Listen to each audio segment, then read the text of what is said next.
Having a conversation today with um, my mentor, and he was telling me that the industry is actually stretched very thin when it comes to data people.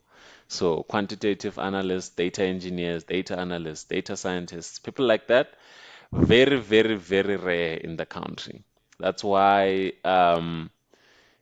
sometimes there ends up being importation of skills, and in fact maybe the skill is rare worldwide even. So people across the world um, are struggling to get the skill. That's why there's also quants in South Africa that migrate and go overseas to work there because the skill is so rare. But for those that, and the reason is, like it's very kind of easy to understand because there's like a very small portion if you look in high schools of people that do maths, especially in the high schools in the villages and in the townships. um there's it's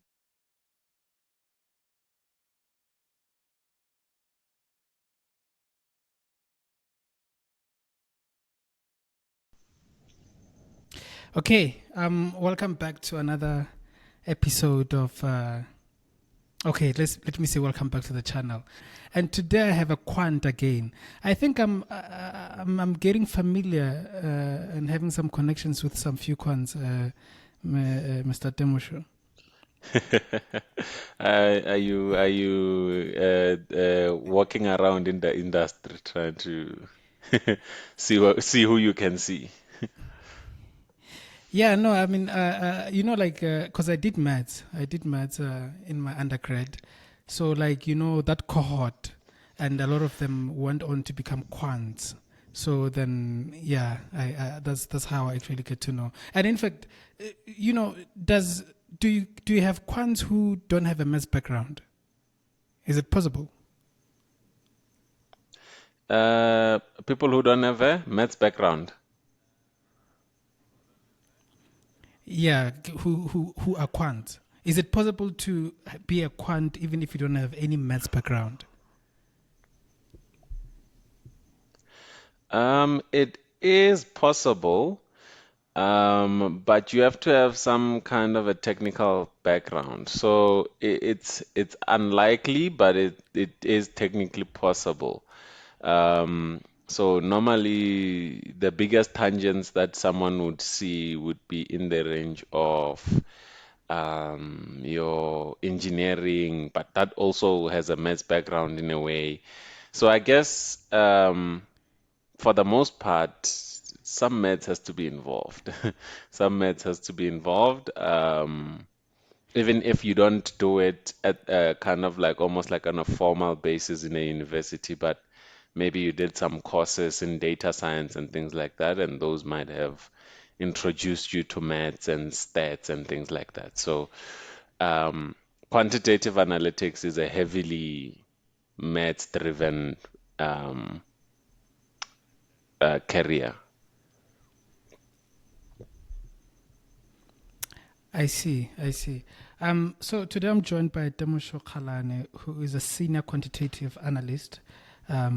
We just call them quants, for short, in a bank.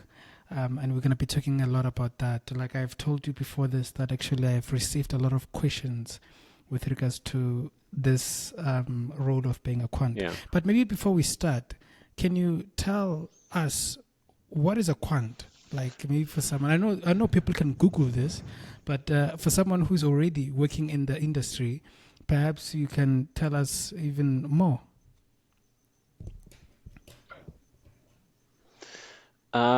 Yeah, so I think um, when you Google quant, right? We also used to Google quant a lot before you actually start working as a quant, and the definition that you get on the internet is normally not the definition that you'll get in that you'll get when you start working. So it's not gonna be the same kind of flavor as what you get on the internet. The internet tells you about like kind of like maybe American style of quants, like people who do trading and who work on trading algorithms and have to know a lot of kind of multifaceted skills like Java programming and a lot of heavy kind of statistics that involve like stochastic processes and things like that. So, I mean, to a large extent, that overlaps with a large portion of the definition of what a quant is in kind of the context that when we start working. But there are different kind of disciplines for quants, but for the most part, um, quant, a quant, I would say, is a quantitative analyst is a person who kind of quantifies um, certain things in a bank. So, well, I'm speaking in the bank context now, so not hedge fund or anything like that. So in a bank context, you have different kinds of risks within the bank, and sometimes there's credit risk, and credit risk is the risk of a person defaulting on their loan, and a credit risk quantitative analyst would kind of be dealing in that respect to calculate the risk associated with someone defaulting on their loan. You can get a market risk quantitative analyst who deals with the market risk side, and that entails um, risks involved with kind of trading and um, items like that. And then there's operational risk quants that deal with risks that have to do with the operations of the bank. So um, people risk, which is kind of risk of people leaving the bank or people leaving companies and things like that. And you have, yeah, so those are the kind of risks that are in the bank, and different quants deal with different kinds of risks. And I think in summary, I can put it to say that a quantitative analyst does maths for the bank in whatever configuration that comes from the bank. Oh, that's yeah. I think the way you've explained it in South African context.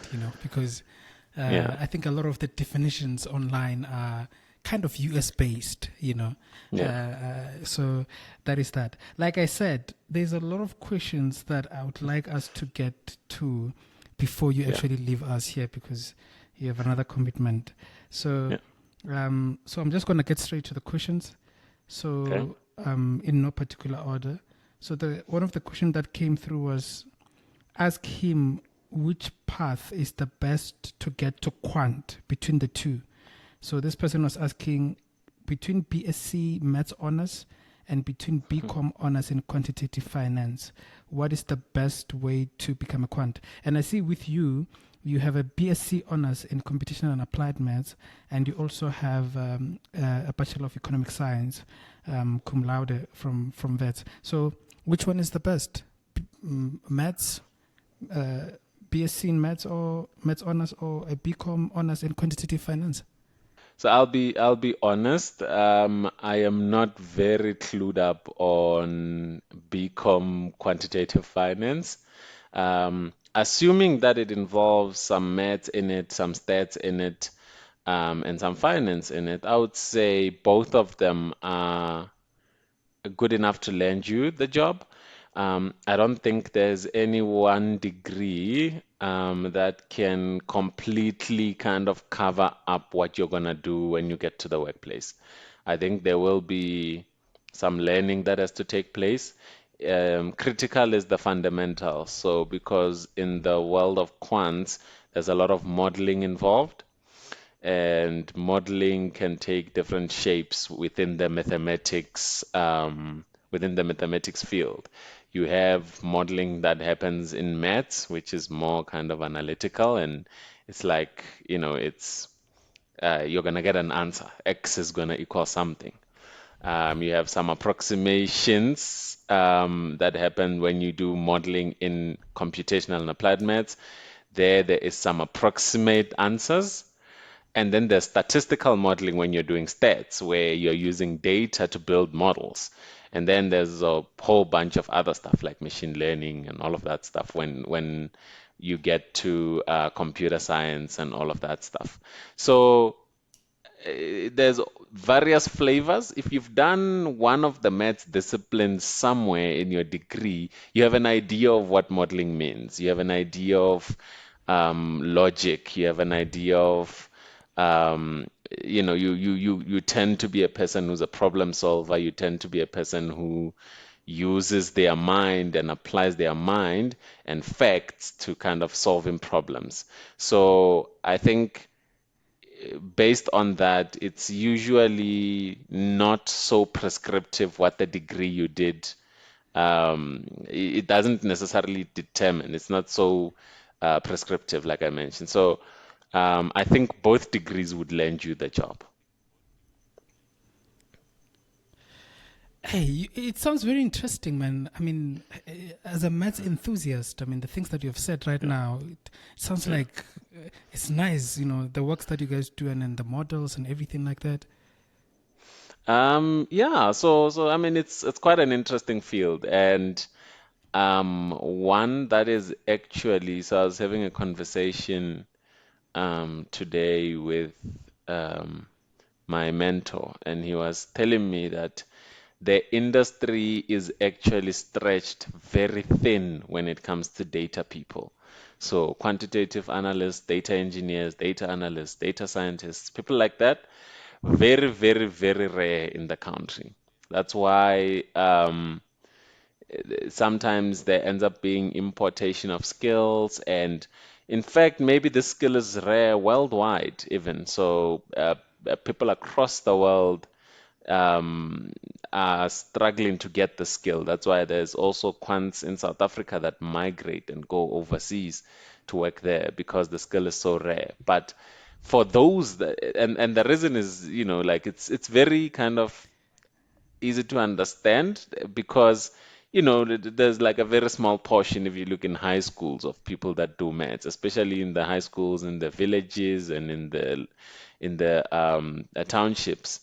um, it's very rare. So maths is a rare commodity in the country, and it turns out that this career is a bit niche and it's not everyone who does it, and it ends up being somewhat of a very rare skill. But the work in itself is very fun.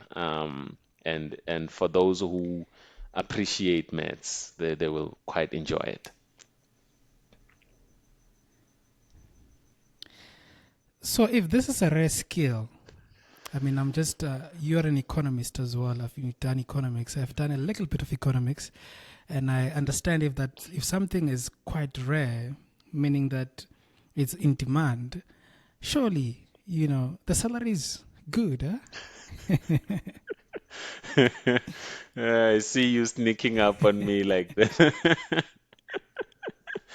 Um, salary is a very difficult salary is a very difficult um, thing to discuss because across the industry, the exposure that I've had to in terms of just research when you are trying to apply, looking at your grad programs and things like that. You go everywhere, you search your glass doors, you search your pay scale and all of those websites, and the salary ranges are quite broad.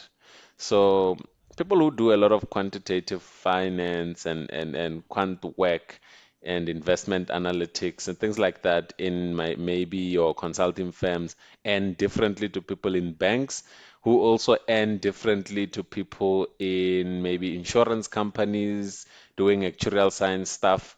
So the salaries are quite broad, um, but it is definitely the case that its rarity has some value. I'll answer it that way. The rarity of the skill gives it some value. Yeah, yeah, yeah. Okay, no, I get you. You gave a very Mm. diplomatic answer, and that's okay. You know. I'm trying to I'm Okay. trying to not raise expectations too high. Yeah, so you want people to also go in for passion and not just the money. Yeah, true, true, true that. So the other question that came through was, please ask the gentleman what the journey looks like.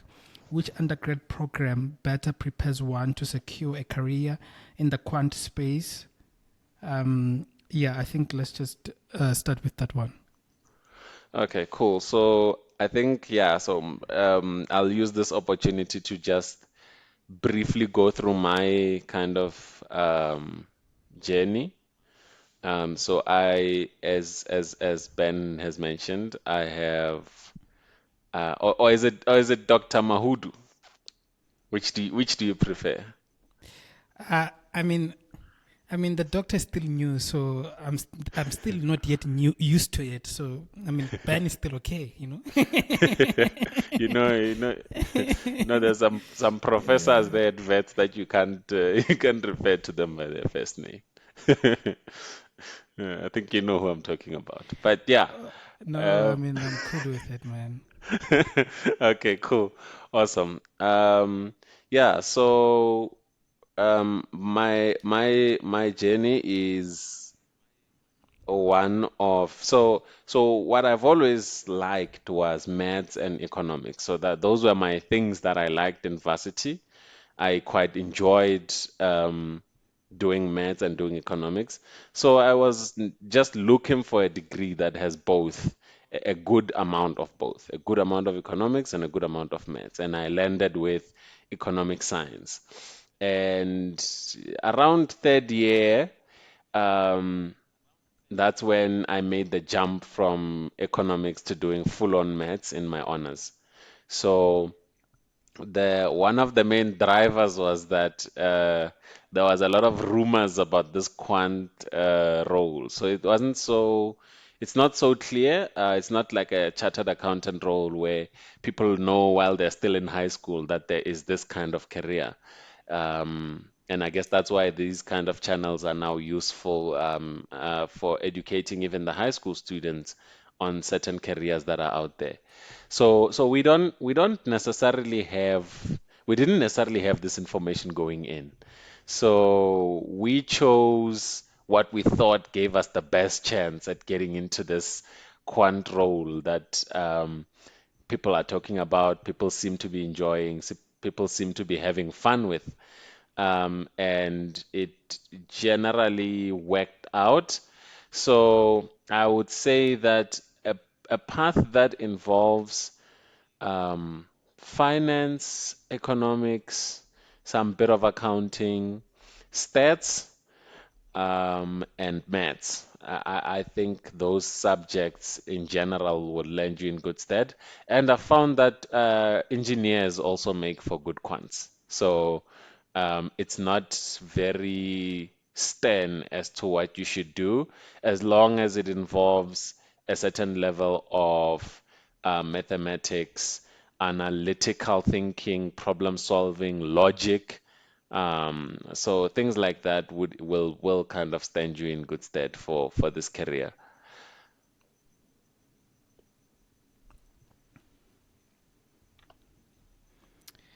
Yeah, perfect.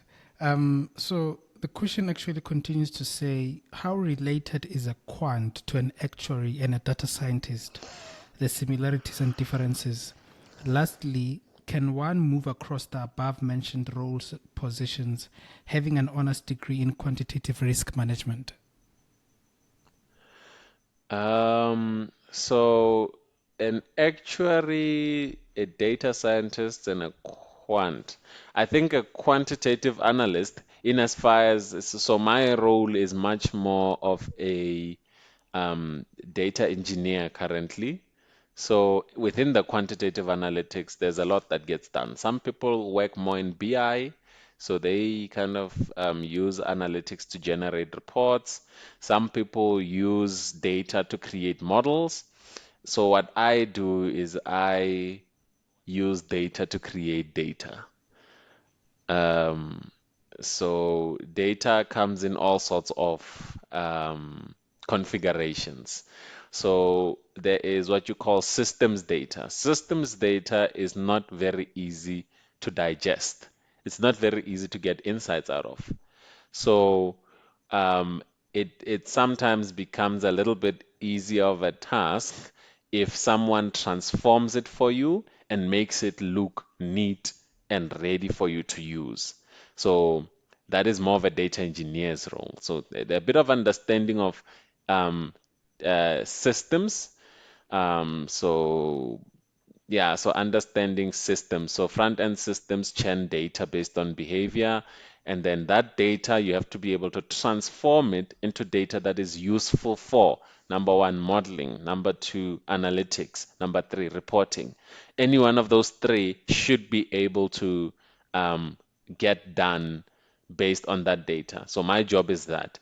That's more of a data engineering role in the traditional sense of it. But I'm still a quant. So other quants will take my data that I publish and use it for modeling, analytics, and reporting. And report by reporting, I mean like, BI reporting. So Power BI, any one of those things.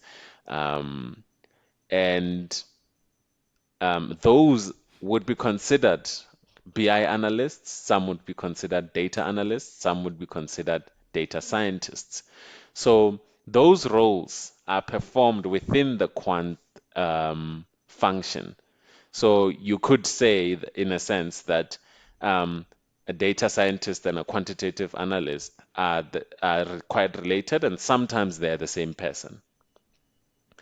And then a quant to a actuary, that's a little bit different because actuaries deal a lot more in the insurance field, and also in terms of career, it's not the same because actuaries have to write a lot of board exams and things like that, and quants don't really have to. The career path for a quant is a little bit more straightforward than that of a um, actuary.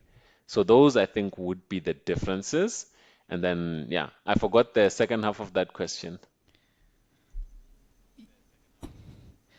Yeah, it was about the honors degree in quantitative risk management. If someone with that honors degree can also get into the control. Okay, yeah, yeah. So that person can definitely get into the role and can switch between quantitative and data analyst. And then I guess provided you go and you write all the board exams, you can also be an actuary.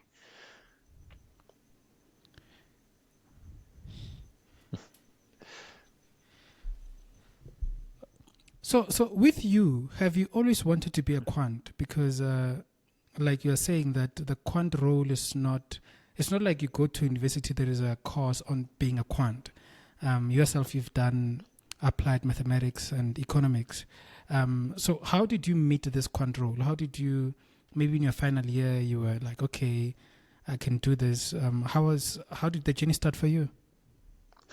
Yeah, I can definitely say that I did not even know when I registered at Wits that there is such a thing as a quantitative analyst within the banking or finance industry of South Africa.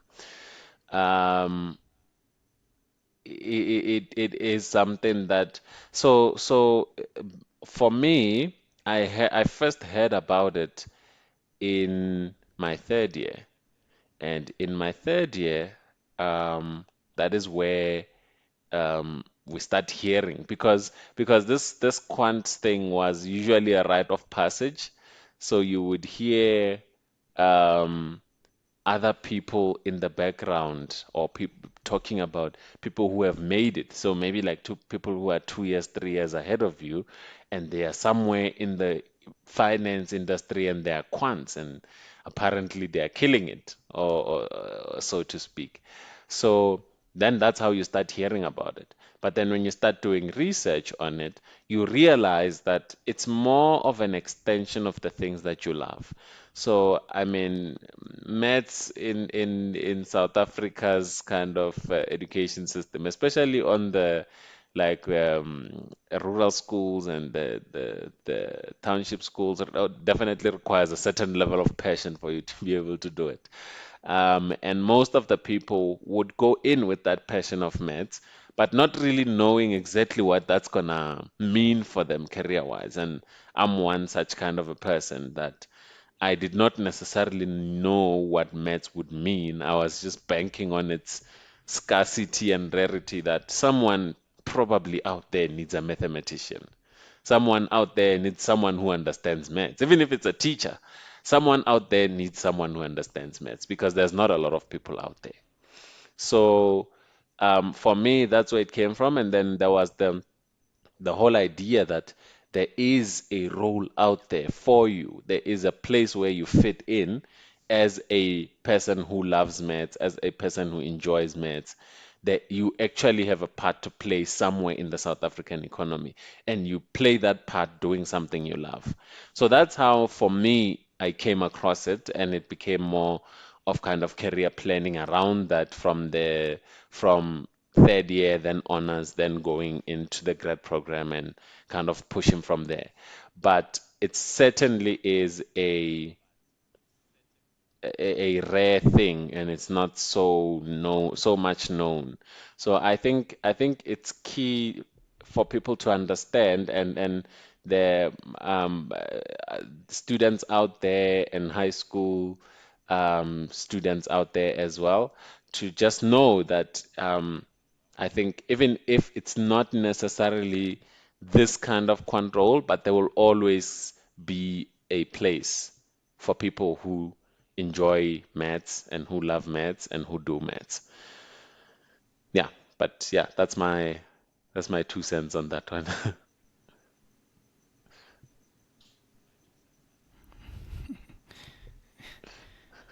I see.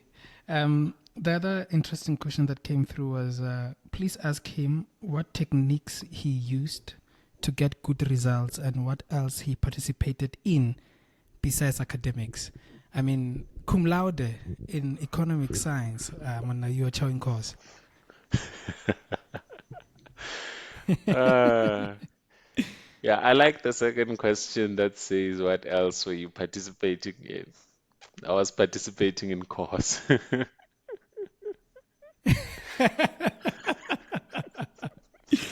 I see. That was my extramural activity, my Uh, main activity, my hobby, activity. everything. Everything. It was everything. It I was see. everything. Those Yeah. those who those who know, including yourself, Ben. So you would know that um, I think given that you have a PhD in maths, you probably studied the same maths that we did. The analysis, the MC, all of those things. You know that that one is a full-time Sure, job, sure, you know. sure. It's a full-time job that those Is your courses. So girlfriend and everything.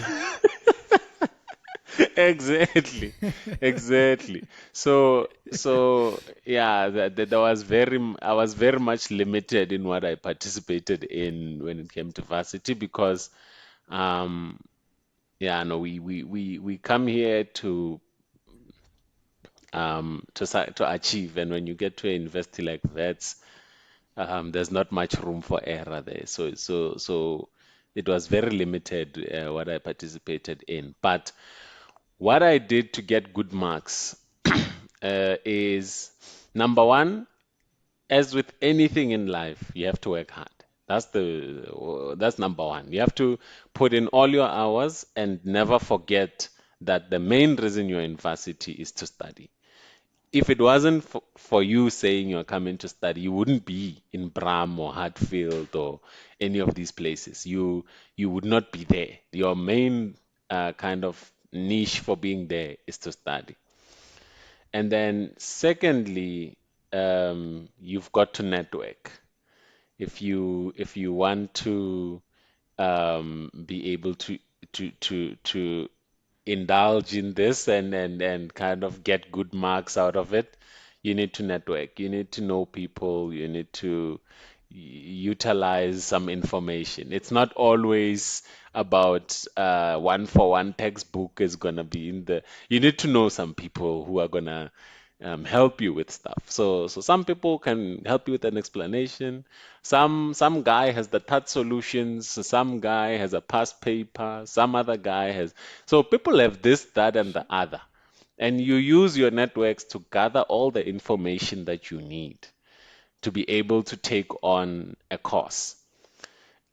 Sometimes it's just that that guy helped you and gave you maybe a TAT solution that you did not have. And that the answers to that TAT solution happen to make you understand the course, or were even the questions that were asked in the exam. So knowing people and working hard, those are your two ingredients. Well, in at least from my perspective. Yeah, so if you are those people who are very shy, not talking to people, keeping to themselves, hey, it can be tough. It can be tough, but just make one friend who's a little bit loud and extroverted, and then try and siphon from that one. That's one trick for an introvert. I like that strategy, just yeah, Yeah, that's a very good strategy. You make one friend with a loud one, then yeah, right? yeah. Very Yeah, nice no, this strategy. one will help me. Okay. The other, sure, sure. The other question that came through was please ask if he scored a job while he was doing his final year or after he completed his degree. It was actually while I was doing my honors. What we did, I remember with a couple of friends of mine when we were in honors, is we in March we wrote like a very long list of all the companies that could potentially have a grad program that we would want to be in. So it was a long list. It was like 30 companies. Like we're gonna apply for every single one of these 30 companies and see Wow. if luck doesn't hit us. So it was a very intentional kind of job hunting. It wasn't by luck or by fluke. So it was very intentional, and we were of the understanding that we've pushed this hard, so now we need to just use these results that we've got um, to see if we can get a foot in the door. And we were very aggressive in that approach. In terms of job hunting, we were very aggressive. The mission was clear and the intention was clear. So we were out to make sure that we score that job before we finish the degree. So yeah, to answer the question, it was during my honors in 2019 that I scored a grad program with Nedbank. And another question that links with that is also ask him if he thinks he was able to get a job since he got good grades or it was luck. Ask him about the starting salary range per month of a quant with no experience. Ask him why he did both degrees. What are the benefits? What did it take for him to be a senior quant? So, but let's actually go to them piece by piece. So maybe you Yeah, can start with this one that says, ask him if he thinks he was able to get the job from good grades or it was luck. it was a combination of both. Um, it was both good grades and luck. Um, Good grades mean that when you submit your transcript, you meet the minimum requirements. Luck is there's this 6,000 candidates that they are selecting from, and they want 15 or 10. There has to be some kind of luck for you to land that job, because you can't tell me that there's not at least 100 or 200 people that are just as qualified, if not more, or having more marks than you, that could have landed the job, that have maybe a better personality than you, something more than you. So I think it's a combination of the two. I can definitely say that in my journey, especially at Nedbank, there was an element of luck in there. There was an element of luck in me getting that job, but I think luck is something you can control. So you focus on what you can control and just hope that God will rain some luck on you in those final moments where you need to just hit it home. Um, yeah, yo, 6,000, applications, and they're looking for 15 people. Yeah, yeah. Yay. I'm just doing the maths here, the permutations. Hey. Yeah, that sounds like luck, you know. Yeah, exactly. Exactly. And Exactly. you have touched on the salary range because the other question was the salary range per month of a quant with no experience. Yeah, so that varies. So that's why I can't put a clean number on it because it depends on what company you're speaking to, and even those ones they change. And sometimes when you're doing a master's, the starting for you is different from a person with an honors.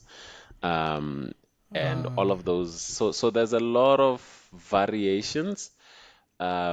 And I don't even have kind of an adjustment for inflation over the years to give you like a proper concrete number.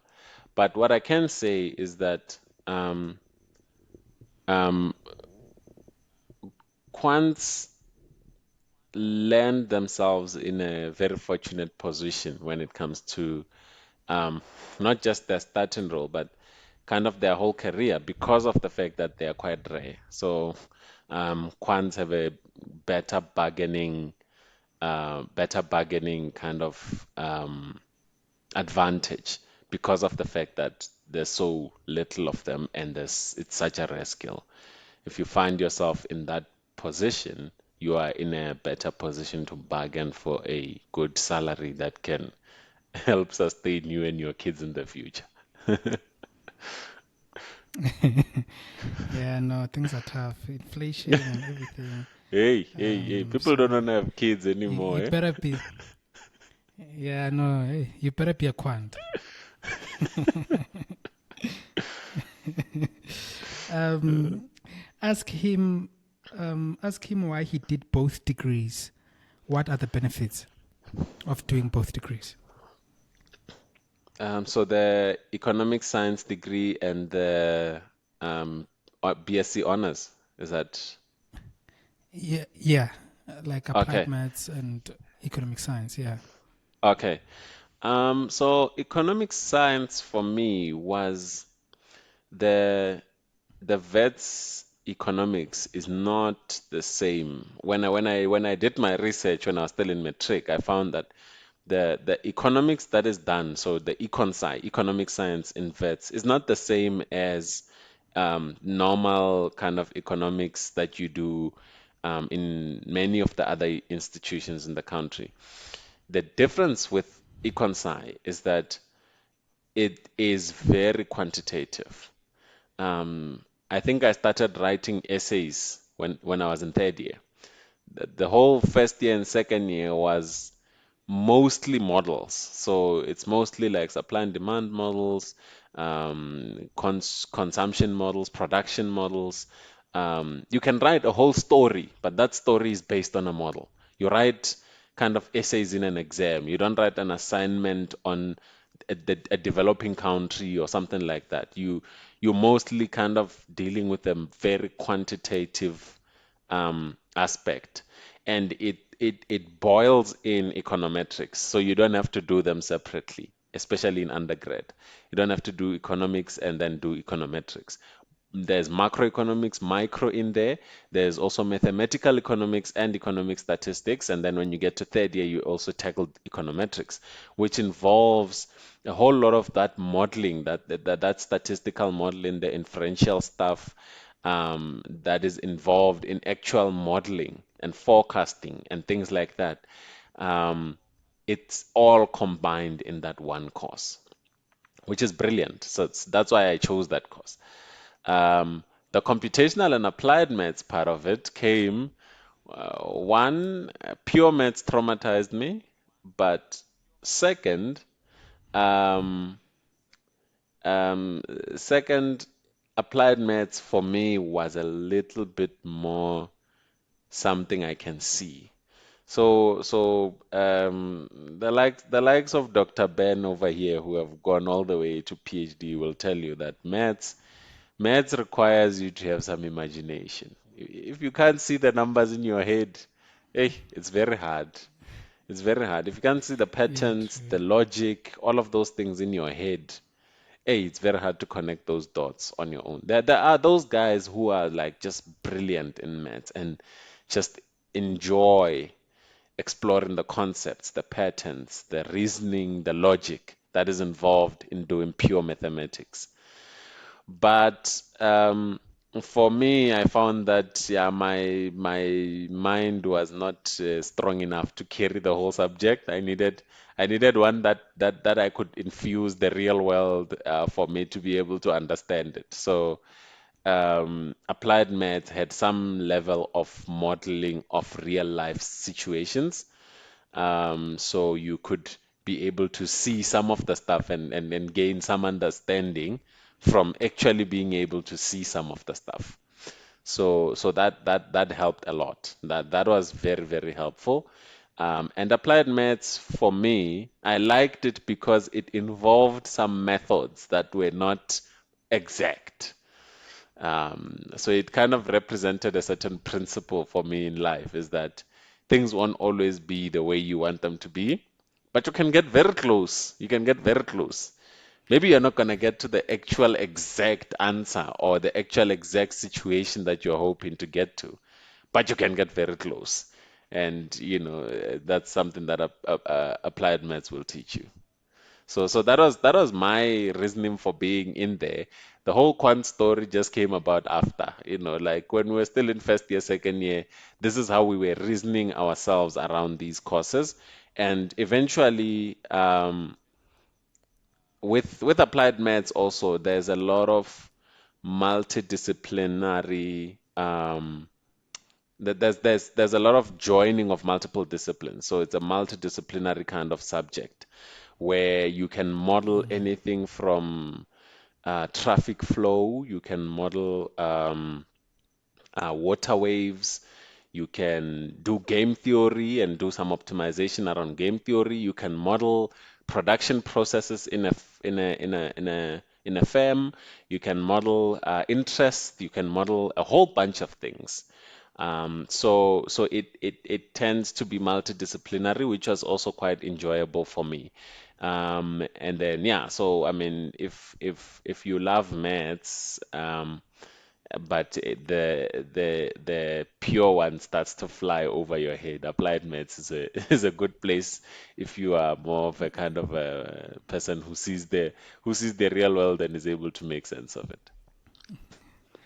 Yeah. No, that's well put. That's well put. And then, what did it take for you to be a senior quant? Actually, this is one of the questions that came through as well.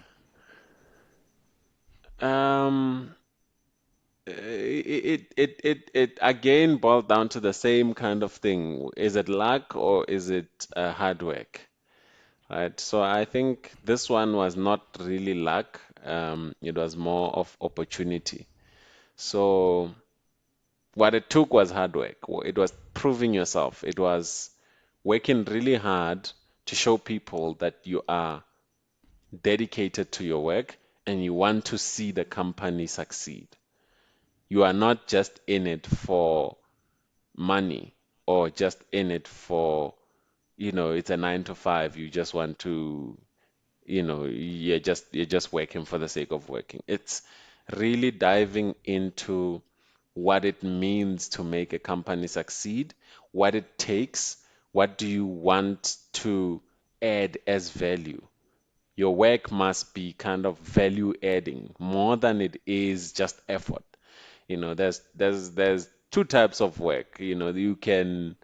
Um, you can potentially do like a lot of work and work really hard to do something that doesn't add value, something that people don't see as valuable, something that doesn't take people forward.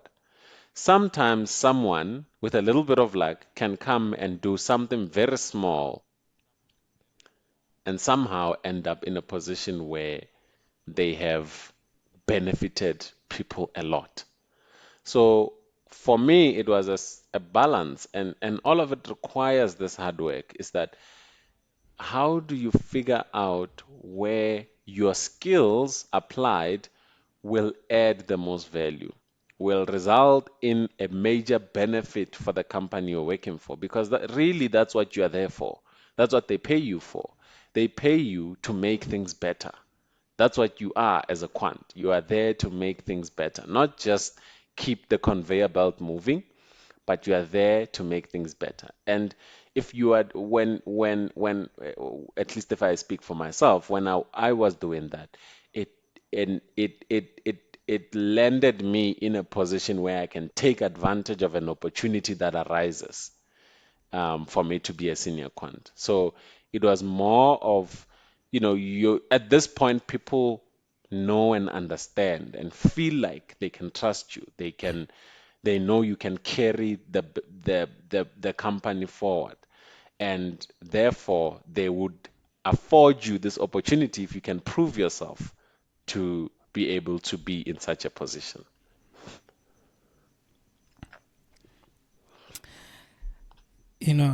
I'm trying to rush the questions, but at the same time, I want to No, afford them like the good answers because I'm also looking yeah, at the time that is actually, yeah. So, but we are left with how many questions? Four questions. four But if questions, we're unable to and finish, how long do we have? How much time do we have left? I can't see my. I think we Oh, have no, no, no. 7 minutes. I think we can push through the four questions. I'll give all the questions the time. Okay, okay. So the other question then says, please ask the gentleman, aside from good grades, what should one do whilst in final year varsity to best prepare themselves for a quant role? That is actually a good um, question. Um, Good grades only lend you, only allow you to pass the minimum requirements to be able to apply for the job. You are still probably 4, 5 steps away until you get the actual job. And all of those 4, 5 steps don't involve your good grades anymore. So, so, so, um, I would say this is one of the best questions that someone can ask, because it speaks to yourself as an individual. These days, companies are not looking for number crunchers or calculators. They are looking for individuals that can buy into a culture and do their best to use their technical ability to add value. So all of those things involve a lot of things. The first thing is you need to ensure that you are a good personality that can work within a team. It's a bit of self-assessment to understand that, the majority of your vet's career or any other institution, especially where you um, working in quantitative fields, most of the work is individual based. There's only one or two projects which are team based. You need to be able to work as part of a team. You need to be able to enable other people. You need to have that skill of making other people better, not just being the one who's better. A number six in the football field. The one Sure, who sure, converts the sure. defense into an offense, but he will rarely score. He doesn't score a lot of times, but he will really make the players that can shine. Sometimes you need to be a number six. Sometimes you really need to be a number six. Um, And another thing about number sixes is that people say they play the whole field, and they defend, and they attack. So they do all of the things, but most of the things is they enable. The passes that come from a number six, they enable the team to succeed. So sometimes you need to be that number six. It doesn't mean that you're going to get all the glory, but you have to be able to enable others to be able to succeed as well. Um, and that's one thing that is outside of marks that you can master. The other thing is that you need to have a learning mentality. You need to be willing to learn new things, not just the things you know. You need to be able to be adaptable. You need to be able to be friendly and have an approachable character that people can be able to work with you.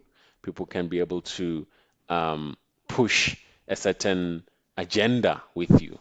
So those are some of the things. And yeah, learning is continuous learning is a big part of it, and enabling others, and also keep your skills sharp. Keep your technical skills sharp. Don't let them die off. Yo, man, you gave a dissertation for real. Like that analogy of number six just hit me, man. I just hit me. Yo. You saw him. Uh, Yeah. Okay. Yeah, no, that was a great answer, man. Great question. That question is very yeah, great. I think it yeah. will actually help out not only for the people who want to get into the quant role, but in general Mm, for in, anyone who wants to get anywhere into the corporate world. So yeah, yeah. that was a good question.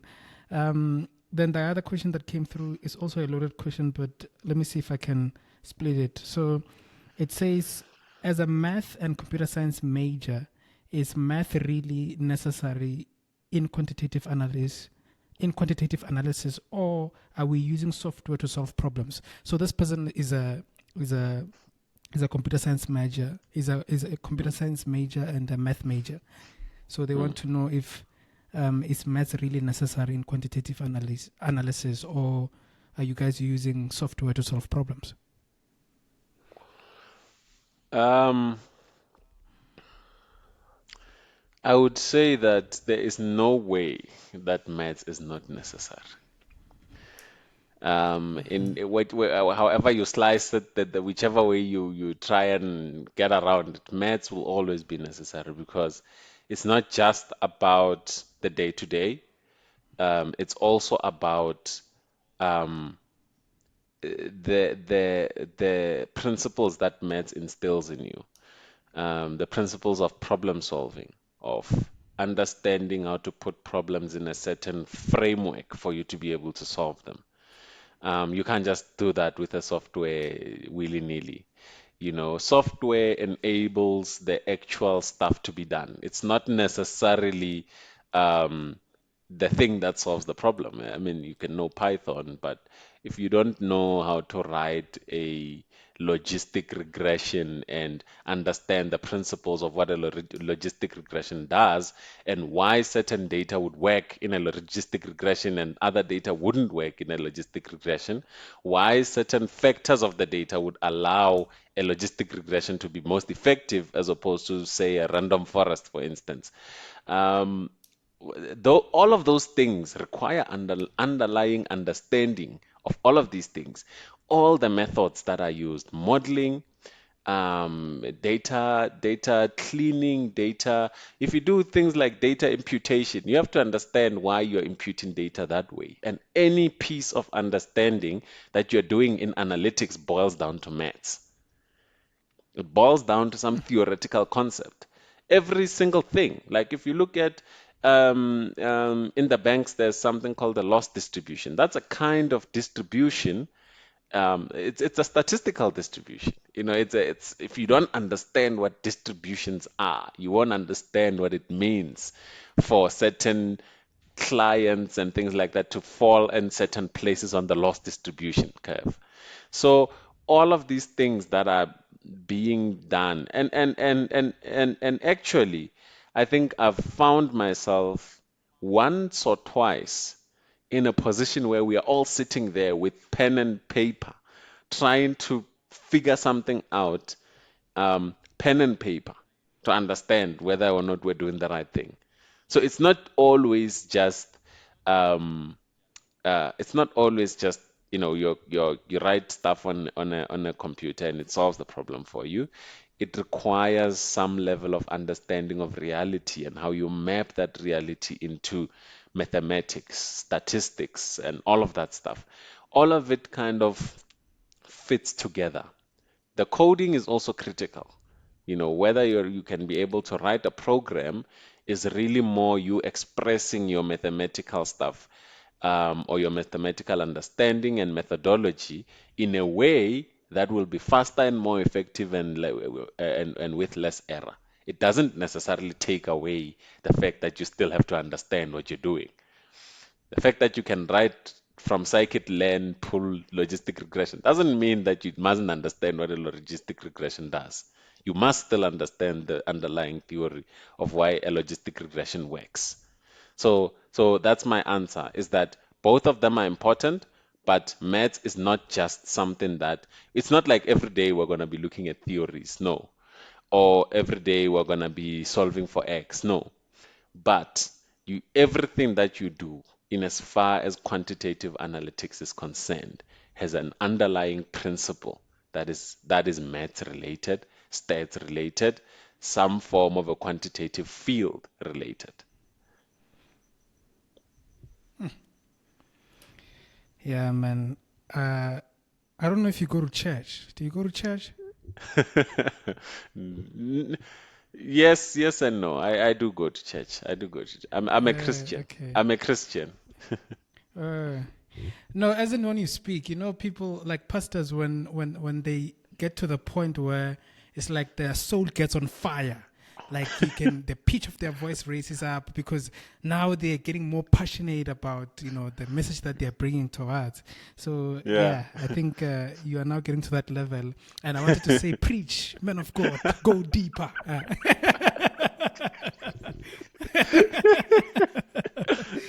Uh, what can I say? Yeah. I love maths, man. I love maths.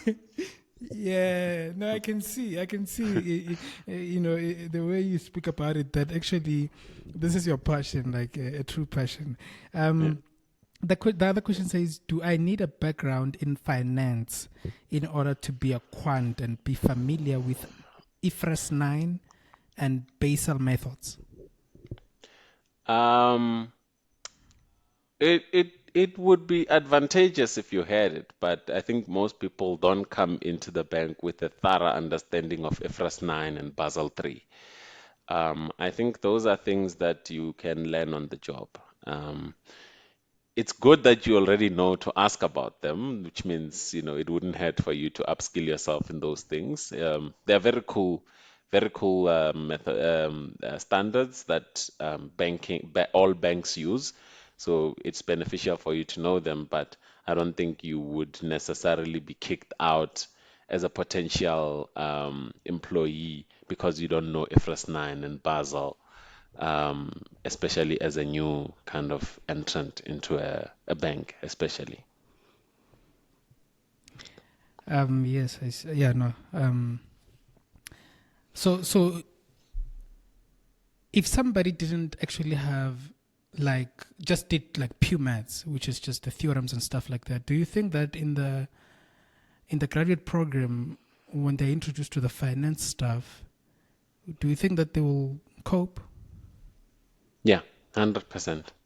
I know quite a few people that have mostly done maths. Some have done maths and physics, but they cope. They cope. Yeah. They get on. The teaching there and the learning is not kind of only the student's responsibility like university. No, university, if you fail, it's your mess, no one else's. So in a company, there's a lot more kind of a different approach to kind of teaching someone and getting them to learn. So you will definitely cope because you will have the support that you need most of the time.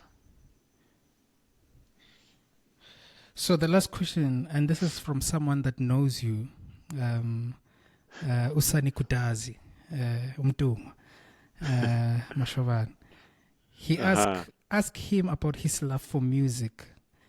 Um, Unjayame. Temosho. I'm gonna watch this one. Yeah, that's what he said.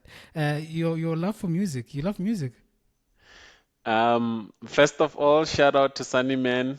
Uh, Inja yami leya.